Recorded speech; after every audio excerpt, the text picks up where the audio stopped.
Bismillahirrahmanirrahim. Assalamualaikum warahmatullahi wabarakatuh. Kembali bersama saya Jumia Englisna. Hari ini kita sambung lagi pelajaran kita yaitu tentang Quran surah Al-Baqarah, yaitu ayat 17, 18, 19, 20. Saya bacakan dulu ya arti bahasa Indonesianya ya.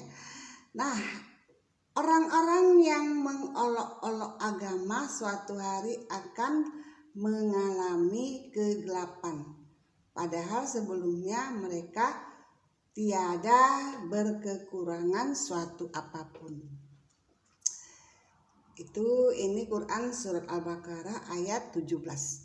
Nah teman-teman, surat ini mengatakan bahwa janganlah kita memperolok-olokkan agama dengan mengatakan, contohnya kalau kita sering kita dengar ya, oh kalau jujur-jujur aja kamu ya terbujur lah, udahlah masuk surga, pergi aja kamu ke surga. Kan kadang-kadang itu ya, itu namanya juga itu mengolok-olok agama. Kemudian ada lagi apalagi mengolok-olok agama, misalnya ditanya, suamimu mana? Lagi berzikir, itu juga mengolok-olokkan agama ya. Jadi jangan kita sembarangan mengolok-olokkan agama. Di sini udah ada ya. Jadi kalau orang yang suka mengolok-olokkan agama, kalau misalnya kita bercanda, jangan bercanda-canda agama ya. Ketawa kita ya, kita canda-canda gitu agama ya, gak boleh ya. Nah kemudian ayat 18, mereka menutup mata, mulut, telinga dari firman Allah. Artinya gini ya, kita juga harus memberitahu kepada siapa aja orang di rumah kita tentang kewajiban kita sebagai orang yang beragama.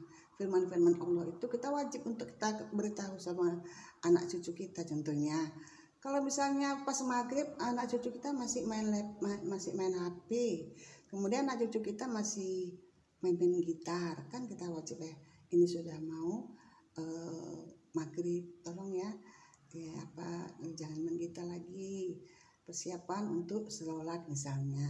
Itu memang kita udah kewajiban kita untuk memberikan penerangan, memberikan pelajaran, menyampaikan firman Allah kepada siapa-siapa aja nih dalam rumah kita. Ini maksudnya ya. Mereka menutup mata, kita diam aja, namanya kita menutup mata. Misalnya ada anak keponakan kita atau siapa tamu kita yang nggak sholat, misalnya datang ke rumah kita diam aja. Jadi jangan kayak kita, guys, tau lah, sholat dong. Kenapa dimarahi? Kenapa marah sama Allah rupanya? Kenapa nggak sholat? Tapi caranya kita cara-cara pakai bahasa yang friendly ya, kalau kata zaman sekarang, bahasa-bahasa yang friendly, bahasa-bahasa yang memotivasi, jangan pula bahasa-bahasa yang menghina. Dasar kamu nggak sholat, ini mulut ini kadang-kadang itu tadi ya, karena kebanyakan orang dari berbahasa ini kadang-kadang memang harus kita mempunyai ilmu bahasa. Siapapun kita misalnya, apapun jurusan kita harus mempelajari juga ilmu tentang bahasa. Kemudian ayat 19. Firman Allah itu sebagian orang tidak sanggup mendengarnya, bagai ditimpa hujan lebat petir. Nah, firman Allah Subhanahu wa ta'ala itu memang keras ya. Kamu akan mendapat siksa gitu ya. Keras memang peringatan Allah tuh. Apalagi kita yang sudah berbuat kesalahan, takut kita mendengar firman Allah itu seperti nggak sanggup kita membacanya. Nah, itu tadi ya tentang firman Allah yang tidak sanggup kita mendengarnya, sehingga kalau didengarkan kita bisa menjerit kita ya kan, nggak sanggup gitu. Banyak orang yang nggak sanggup mendengarkan firman-firman Allah Subhanahu wa ta'ala, apalagi tentang kejujuran. Banyak orang tentang kejujuran ya, dia mengatakan bahwa itu kan uang masuk jangan dibawa ke rumah.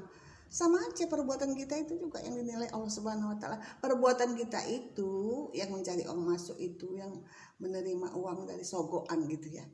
Itulah dia yang dikatakan firman Allah Subhanahu wa ta'ala ini itu juga termasuk ya, jangan ini uang lain, tapi kita terima, kita lakukan apa yang dilarang oleh firman. Kita diharuskan jujur kita dari atas sampai ke bawah, dari presiden. Kalau nggak jujur kita dari atas sampai ke bawah, cincai-cincai, cawi-cawi segala macam itu, maka terimalah nanti akan kehancurannya. Nah itu tadi ya. Orang-orang sekali lagi ya, ayat 20, orang-orang yang telah diberi peringatan namun tidak peduli, Allah melenyapkan pendengaran dan penglihatan mereka.